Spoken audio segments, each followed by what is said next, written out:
నమస్తే, నేను మీ Gopi. Welcome back to our channel. ఈరోజు ముందు వచ్చరికి సీనియర్ జర్నలిస్ట్ జగదేవ్ గారు ఉన్నారు. సార్ నమస్తే sir. Sir, Pawan Kalyan fans దెబ్బకి అల్లు అర్జున్ ఫ్యాన్స్, అదేవిధంగా అల్లు అర్జున్ గారు వాళ్ళ టీం క్రూ అయితే ఉందో పుష్ప 2 రిలీజ్ అవుతుందని పోస్ట్ పోన్ చేశారంట. యాక్చువల్గా అయితే ఆగస్టు 15 రిలీజ్ అవ్వాల్సిన మూవీ ఇప్పుడు డిసెంబర్లోకి అయితే పోస్ట్ పోన్ చేశారు. సో పవన్ కళ్యాణ్ ఫ్యాన్స్ తో భయపడే ఈ సినిమా పోస్ట్ పోన్ చేశారట. అలా ఉండదండి నాకు తెలిసి. ఎందుకంటే పుష్ప 2 సుకుమార్ గారు అంటేనే లెక్కల మాస్టారు. ఆయన అన్ని క్యాలిక్యులేషన్లు అన్ని ఇవన్నీ ఉంటాయని కూడా చాలా సందర్భాల్లో చాలా రకంగా అంటే ఒకటి అమరశిల్పి జక్కన్ అని రాజమౌళి గారికి పేరుంది.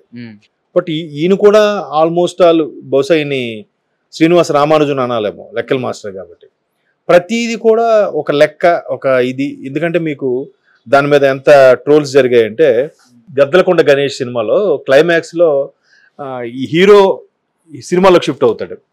ఆయన్ని అటాక్ చేయాలని వచ్చుకున్న సుబ్బరాజు కూడా ఈ సినిమాలోకి షిఫ్ట్ అవుతానంటే అప్పుడు వాడిని కూడా పరిచయం చేస్తారు. పరిచయం చేసిన తర్వాత క్లైమాక్స్లో ఆయన గెస్ట్ రోల్ వస్తాడు అన్నమాట. సుకుమార్ వచ్చి అదేంటిది నీకు గన్ను 45 degrees పట్టుకున్నాను కదా, 90 degrees పట్టుకున్నావు ఏంటి, అది కాదు కదా అని అంటే ఆయన అంత పర్ఫెక్ట్గా రాసుకుంటాడంట.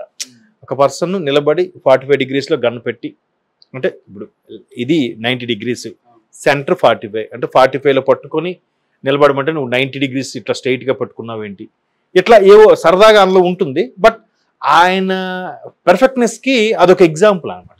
సో అట్లాగే డిలే అయ్యి ఉండొచ్చు. ఎందుకంటే ఆల్రెడీ పుష్ప రిలీజ్ అయ్యి 3 ఏళ్ళు అయిందా, 21 అనుకుంటా, 2 ఏళ్ళు దాటుతుంది. 2 ఏళ్ళు 3 ఏళ్ళు ఇది 24 అంటే 3 ఏడు వచ్చేసినట్టే. సో ఇన్నేళ్ళుగా అసలు లక్కీగా బన్నీకి నేషనల్ అవార్డు వచ్చింది కాబట్టి ఇంకే సినిమాలు మధ్యలో గెస్ట్ ఏం చేయట్లేదు కాబట్టి మర్చిపోయారు. బన్నీ నేషనల్ అవార్డు వచ్చింది కాబట్టి ఇంకా మళ్ళీ న్యూస్లో ఈ రాజకీయ పరంగా ఏదో నానుతూ ఉన్నాడు కాబట్టి తెలుస్తుంది. లేదంటే మరి పుష్ప 2 ఎప్పుడు ఆ గంగమ్మ జాతర గెటప్ చూసే నాకు తెలిసి సంవత్సరం అయిపోయింది. మరి అప్పటి నుంచి ఇంకా post production works, music sittings, ఇంకా అవి ఇవి, ఇంకా కొన్ని క్లైమాక్స్ సీన్స్, ఒక సీను భారీ ఫైటింగ్ సీన్ ఏదో ఉందంట, లారీ ఎగురుతున్నట్టుగా ఏదో అప్పుడు ఆ మధ్యన ట్రోల్స్ వచ్చాయి, చందనం కర్రలు అవి అవుతున్నట్టుగా. తర్వాత పుష్పాని పట్టుకోగలరా లేదా, ఆయన అడవుల్లోకి వెళ్ళిపోతున్నట్టుగా ఒక సీను, ఏవో అట్లా ఇవన్నీ కొన్ని లేదు. ఇప్పుడు ఆయన నేషనల్ స్టార్ అయిపోయాడు. పుష్పకి నేషనల్ స్టార్ కాదు కాబట్టి ఒక మంచి ఇమేజ్ ఉన్న హీరో, మంచి ఫ్లెక్సిబిలిటీ ఉన్న హీరోగా కాబట్టి ఈయనకి పాత్ర సూట్ అవుతుంది అనుకుని చేశారు. దాని లక్కీగా సూట్ అయ్యింది. ఆయన వాయిస్, యాక్సెంట్ అన్ని కనెక్ట్ అయ్యాయి. మరి ఇప్పుడు పుష్ప 2కి నేషనల్ ఫిగర్ అయిపోయాడు ఆయన బన్నీ. బెస్ట్ యాక్టర్ అవార్డు కూడా వచ్చింది. మరి ఆ ఇమేజ్ తగ్గట్టుగా తీయాలిగా, ఎక్స్పెక్టేషన్స్ పెరిగిపోతాయిగా.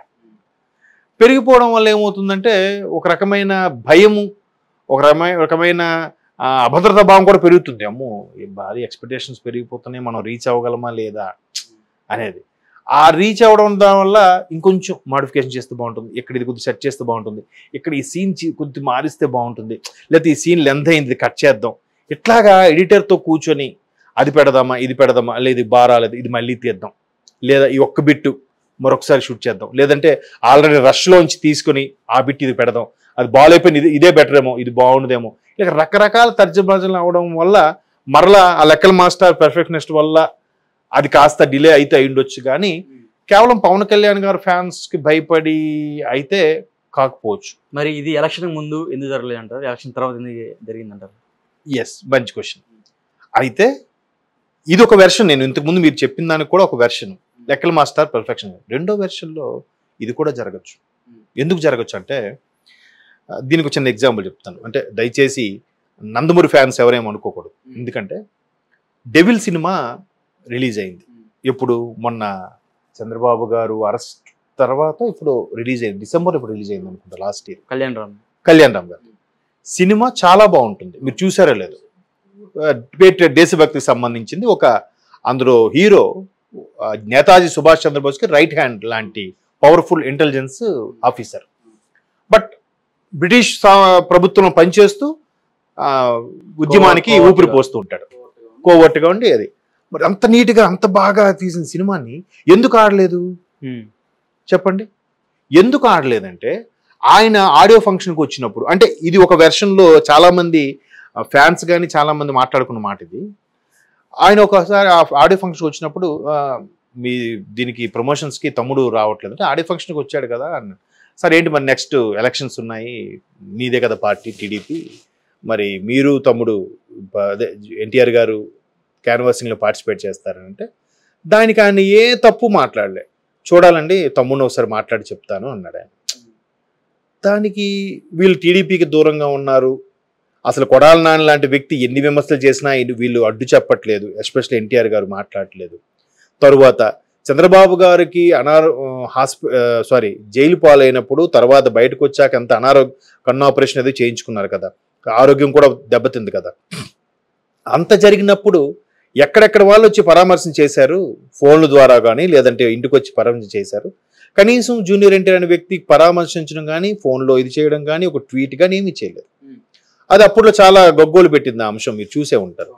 సో అట్లాగా ఎందుకు ఎంత దూరంగా ఉన్నారు వీళ్ళేంటి, వీళ్ళు సెపరేట్గా ఒక సామ్రాజ్యం స్థాపించాలనుకుంటున్నారా, లేదా తాతగారు పెట్టిన పార్టీకి ఈ నాయకత్వం వహించడం వల్ల వీళ్ళేమైనా ఇబ్బంది పడుతున్నారా అనే ఉద్దేశం. అలాంటి వార్తలు ట్రోల్స్ చాలా అవడం వల్ల డెవిల్ సినిమా ఆడనివ్వలేదు, సరిగ్గా ఎవరు రెస్పాండ్ అవ్వలేదు అనేది ఒక వార్త. వాస్తవం ఎంతో తెలియదు, ఎందుకంటే ఒకసారి చాలా బాగున్న సినిమాలు కూడా ఆడని సందర్భాలు ఉన్నాయి మన తెలుగులో.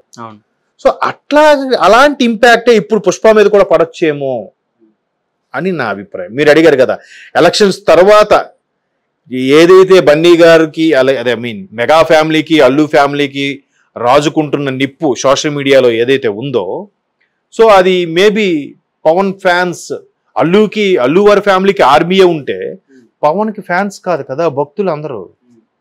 ఆర్మీ అయినా ఒక సర్వీస్ వరకే చేస్తాడు, ఆర్మీ అయినా ఒక జీతం తీసుకుని పనిచేస్తారేమో దేశభక్తితో కొంతవరకే, కానీ భక్తుడు అలా కాదు కదా, నిరంతర భగవంతుడి నామస్మరణ చేస్తూనే ఉంటాడు భక్తుడు అనేవాడు. సో పవన్ కళ్యాణ్కి ఉండేది భక్తులు కదా. పవన్ కళ్యాణ్ అనేవాడు ఏమి ఎవరికి చెప్పడు, బాబు మీరు రియాక్ట్ అవ్వండి, మీరు రియాక్ట్ అవ్వకండి, మీరు అటాక్ చేయండి, మీరు చేయకండి, అది కూడా ఏమండి ఆయన. ఇప్పుడు మొన్న పిఠాపురంలో ఎన్నికలది మీరు చూస్తే క్లియర్గా పిఠాపురంలో వర్మ గారు ఏం చెప్పారు, ఏమండి అసలు ఎన్ని క్యాన్వాసింగ్లు చూశాను నేను, ఎన్ని రకాల ఎన్నికలు చూశాను, కానీ ఇటువంటి ఎలక్షన్స్ ఎప్పుడు చూడలేదు. ఒక ఎవరో ఎన్ఆర్ఐ వస్తాడంట, ఆ గ్రామంకి వెళ్ళి బాబు మీకు ఏం కావాలి, మొన్న మీకు మాట్లాడినట్ట ఎట్లా చేసి వెళ్ళిపోతున్నాడు. ఆయనకి ఎవరు పవన్ కళ్యాణ్ ఎవరికి పిలవడం చేయడంట. అంటే ఈ లెక్కన పవన్ కళ్యాణ్కి ఎటువంటి భక్తులు ఉన్నారు చూడండి. సో ఇటువంటి ఫ్యాన్స్, ఇటువంటి ఫ్యాన్ బేస్ ఉన్న పవన్ కళ్యాణ్ ఆయన మళ్ళీ ఇప్పుడు ఆ బన్నీ గారు ఎప్పుడైతే వైసీపీకి సపోర్ట్ ఇచ్చారో దాని మీద ఎటువంటి ట్రోల్స్ నడుస్తున్నాయి.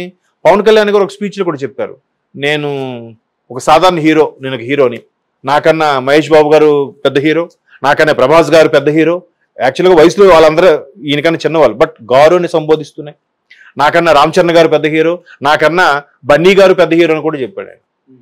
అది పవన్ కళ్యాణ్ సంస్కారం. మరి మీ సంస్కారం ఏంటని ఆల్రెడీ ట్రోల్స్ అవుతున్నాయి.